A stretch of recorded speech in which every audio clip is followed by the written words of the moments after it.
Ang pananaliksik ay isang sistematikong proseso ng pangalap, pagsusuri at pagpapaliwanag ng impormasyon upang masagot ang isang tanong o suliranin. Upang maging maayos at matagumpay ang pananaliksik, mahalagang sundin ang tamang hakbang. Una, ang pagpili ng paksa.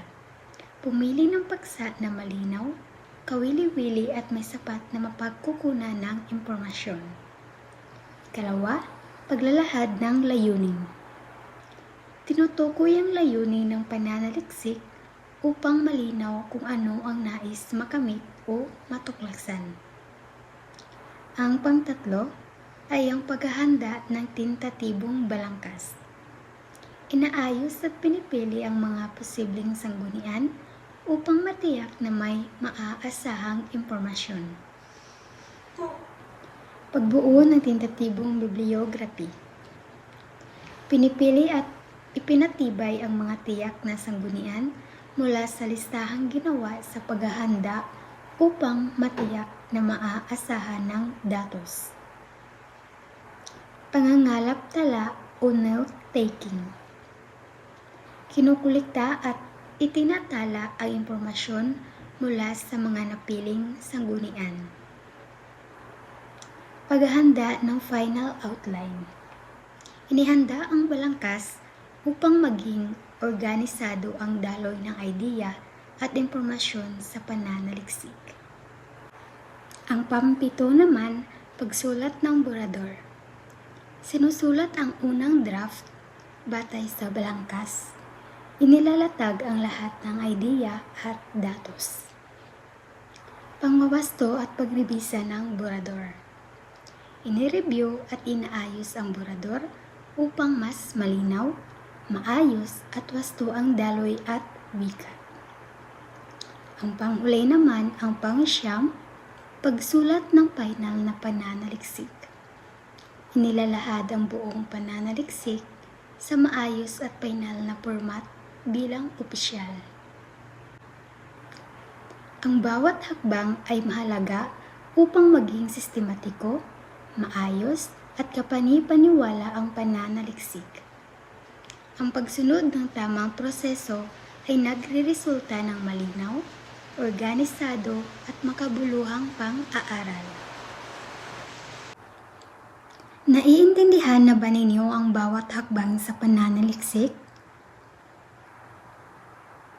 Sino ang maaaring magbahagi kung alin sa mga hakbang ang nakapukaw ng inyong interes o natutunan ninyo? Sige, ikaw Binibining Joy.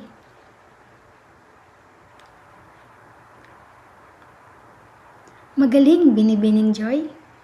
Ngayon, isipin natin kung paano natin mailalapat ang mga hakbang na ito sa isang proyekto o aktwal na pananaliksik.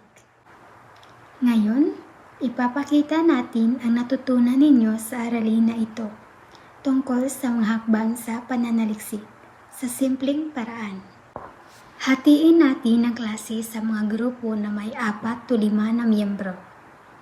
Bawat pangkat ay makatatanggap ng mga piraso ng papel na naglalaman ng iba't ibang bahagi ng mga hakbang sa pananaliksik. Ang inyong gawain ay ayusin ang mga ito ayon sa tamang pagkasunod-sunod. Mayroon kayong 10 minuto upang ayusin ang mga hakbang at talakayin ito sa loob ng inyong pangkat. Pagkatapos ng 10 minuto, pipili ang bawat pangkat na isang kinatawan na magpapaliwanag ng kanilang sagot sa harap ng klase. Habang gumagawa, makipagtulungan kayo sa inyong mga kagrupo at igalang ang opinyon ng bawat isa.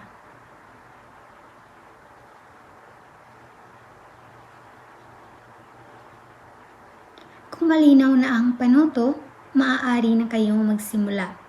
Kung may mga katanungan, huwag kayong mahiyang magtanong.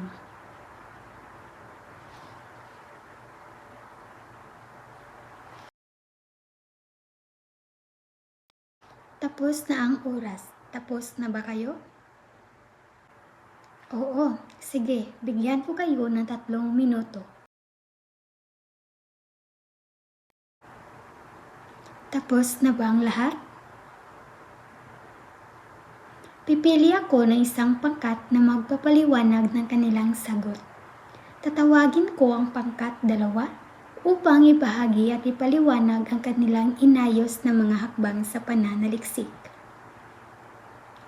Pakiusap na makinig ng mabuti ang buong klase habang nag-uulat ang pangkat 2.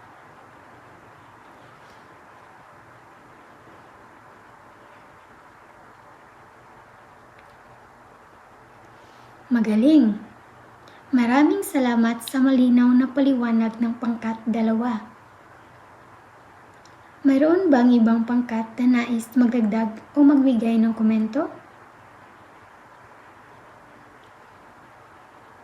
Ngayon, isusumite na ninyo sa akin ang inyong papel sa bawat pangkat.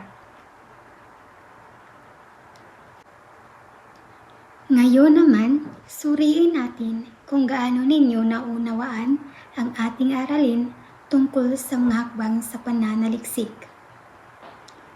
Kumuha kayo ng kalahating papel na pahaba. Isulat ang inyong pangalan, petsa at seksyon sa taas ng papel. Sagutin ninyo ang mga tanong ng maayos. Ang pagsusulit na ito ay may 3 bahagi. Una ay fill in the blanks, multiple choice, at true or false. Handa na ba kayo?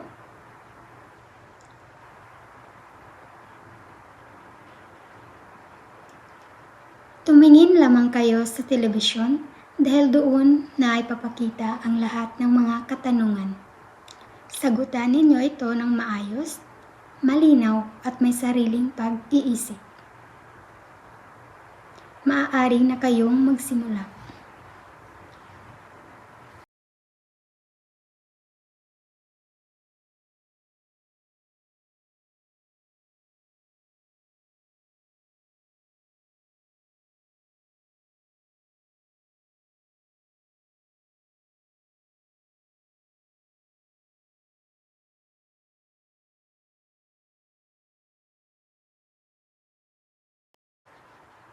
Tapos na ba ang lahat?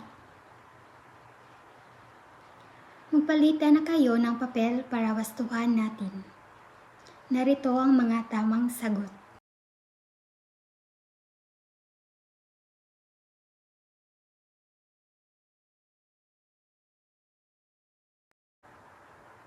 Pakibilang ang inyong mga score at dagdagan ng 5 puntos kung may petsa at seksyon na nakalagay. Ipasa na ninyo ang inyong mga papel at titingnan ko kung sino ang may pinakamataas na marka. Ang may pinakamataas na score ay si Ginoong Cruz. Bilang gantimpala, makakakuha ka ng merienda. Puntahan mo lang ako mamaya. Bago tayo magtapos, mayroon muna akong ibibigay na takdang aralin.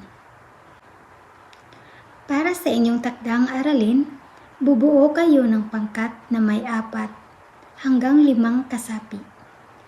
Bilang isang pangkat, maghanda kayo ng isang paksa na nais ninyong gawa ng pananaliksik.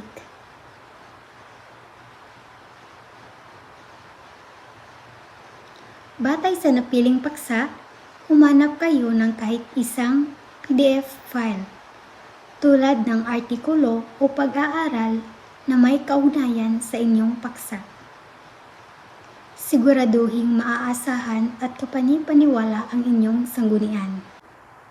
Dalhin ninyo ang napiling paksa at ang kopya ng PDF file sa susunod na klase. May mga katanungan ba kayo tungkol sa inyong takdang aralin?